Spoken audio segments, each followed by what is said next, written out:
Am I in the wrong for throwing my sister-in-law out of my pregnant daughter's baby shower after she made a cruel comment about my daughter's late son? I, 47F, have a daughter, 25F, who is currently 26 weeks pregnant with her second child, a baby girl. Her first child, Philip, was stillborn 2 years ago at 38 weeks. Losing him was devastating for her, and when she came home from the hospital, she asked us to dismantle the nursery and get rid of the baby equipment. She kept a few sentimental items, his baby book, ultrasound photos, and the outfit she had planned to bring him home in, but everything else was donated or returned. At the time, my husband's sister Rachel, 43F, made a huge deal about this. She loudly criticized my daughter, calling her hysterical and saying it was ridiculous to take apart the nursery. Her comments weren't just insensitive, they were downright cruel, and they caused so much tension that we had to keep her away from my daughter entirely. Rachel was only allowed back into family events after she apologized and promised to stop bringing it up.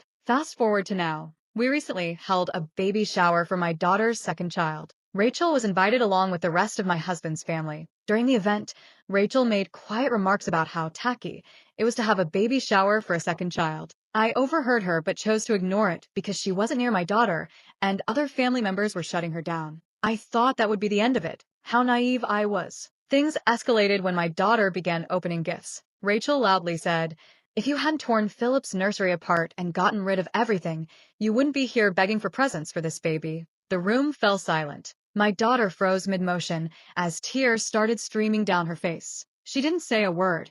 She just stared off into space like she'd been physically struck. The joy and excitement of the day evaporated in an instant. I saw red. I immediately told Rachel to leave, but she refused and started arguing with me right there in front of everyone. I didn't hesitate. I grabbed her gift from the pile, walked to the door, and threw it outside onto the lawn. Then I yelled at her to get out. The commotion brought my husband into the room. When he heard what happened, he didn't waste any time. He physically picked Rachel up and carried her outside like she was nothing more than an oversized toddler throwing a tantrum. Now, the family is divided over whether I overreacted by yelling at Rachel and throwing her gift out the door. Some think I should have handled it more calmly. Others believe I did exactly what needed to be done to protect my daughter during what should have been a joyful occasion. So, am I in the wrong? OP's comments on the situation. Why was Rachel even invited? Rachel had apologized months after Philip's death and promised not to bring it up again. She had attended several events since then without incident until now. Why didn't you address her earlier remarks? Rachel had been quietly complaining about how tacky the shower was, but wasn't near my daughter. Everyone she spoke to shut her down, so I let it go. In hindsight, I regret not asking her to leave earlier. Why is Rachel like this? Rachel has struggled with infertility and miscarriages throughout her life. She never had children, and 2 husbands left her because they wanted families. She has also expressed resentment that my husband doesn't have biological children. My daughters are from a previous marriage. She has said I robbed their parents of having real grandchildren. How is your daughter doing? This pregnancy is healthy and thriving.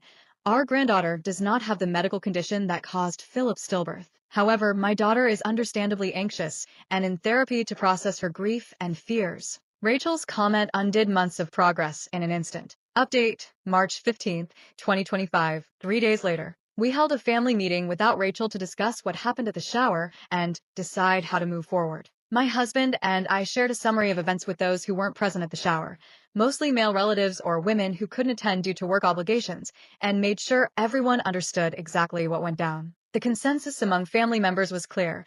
Rachel was completely out of line and should not be allowed near my daughters or their children again. Other relatives shared their own issues with Rachel, particularly regarding pregnancy and children, which revealed a pattern of similar behavior on her part. It seems this wasn't just an isolated incident. Rachel has a history of making cruel remarks about motherhood that many people had quietly tolerated until now. As a result, Rachel will no longer be included in large family gatherings moving forward. Those who want to maintain relationships with her can do so individually, but have been warned not to advocate for her forgiveness or feed her information about us, or they risk being cut off as well. My mother-in-law initially expressed sadness about not having both of her children under one roof during holidays, but later apologized after understanding how much harm Rachel caused. Her feelings are valid. It's sad when families fracture, but protecting my daughters comes first. My husband has been incredibly supportive throughout this ordeal. He was actually the first one to suggest cutting ties with Rachel permanently, a decision we all agreed on without hesitation. Additional details from OP.